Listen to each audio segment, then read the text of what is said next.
It has now been more than a month since the free agent market opened. Even after this month has passed, however, some players are still without a contract.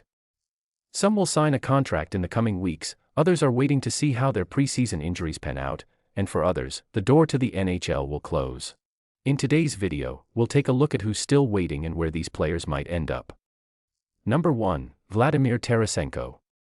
The two-time Stanley Cup winner with both the Blues and the Panthers, and a former 40-goal winger, is still a free agent. He played for Minnesota this season and didn't do badly at all. In the regular season, he scored 23 goals and provided 24 assists, proving himself a quality third-line forward. Minnesota has no room under the salary cap, so Tarasenko will be moving on. His last contract was worth $4,750,000.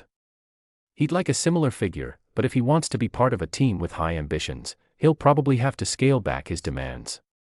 There could be place for a return to Detroit. I would most like to see him at New York Rangers.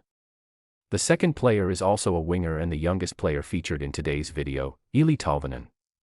The Finnish forward did not renew his contract with Seattle, who are making room in their squad for younger players.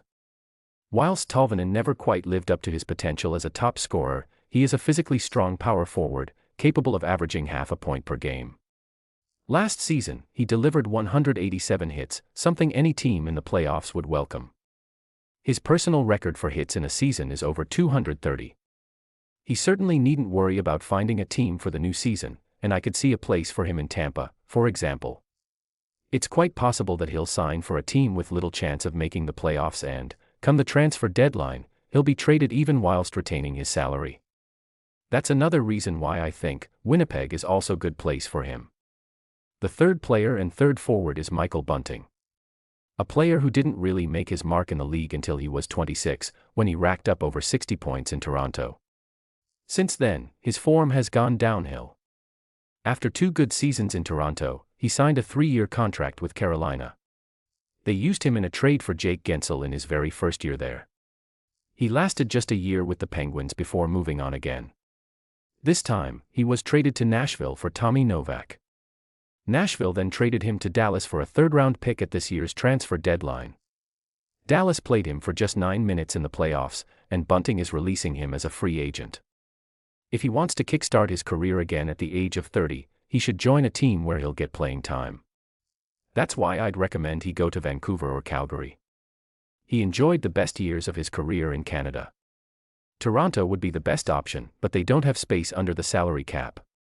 I don't think he'll be able to return to his best form, and these may well be his final games in the NHL. The fourth player is one of the tallest defenders in the league, Logan Stanley. He was selected in the first round of the 2016 draft and, 10 years on from being drafted, has enjoyed the best season of his career. Stanley's biggest issue is his fitness. He has yet to play a full season. Nevertheless, he is a defender who can bolster the second or third defensive pairing and bring physicality to the team. Teams such as Detroit or Nashville certainly shouldn't turn their noses up at a defenseman like this. As Carolina have still not reached an agreement with Nicky Shin, Stanley could also bolster the Hurricanes' defense. The fifth player is John Klingberg. 8 years ago, as Dallas's defensive leader, he came close to reaching 70 points. However, his career has also been marred by injury problems. Over the last 4 years, he has played for Anaheim, Minnesota, Toronto, Edmonton, and San Jose.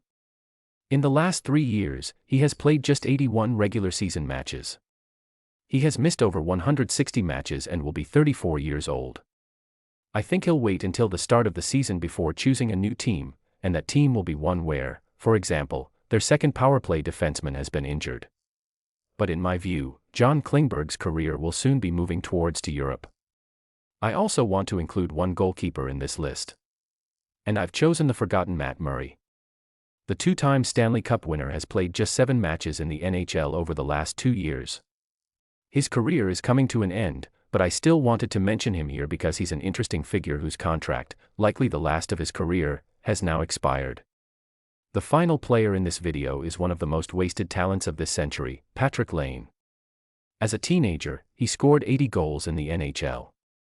He was tipped to be Ovechkin's successor and a major rival to Auston Matthews.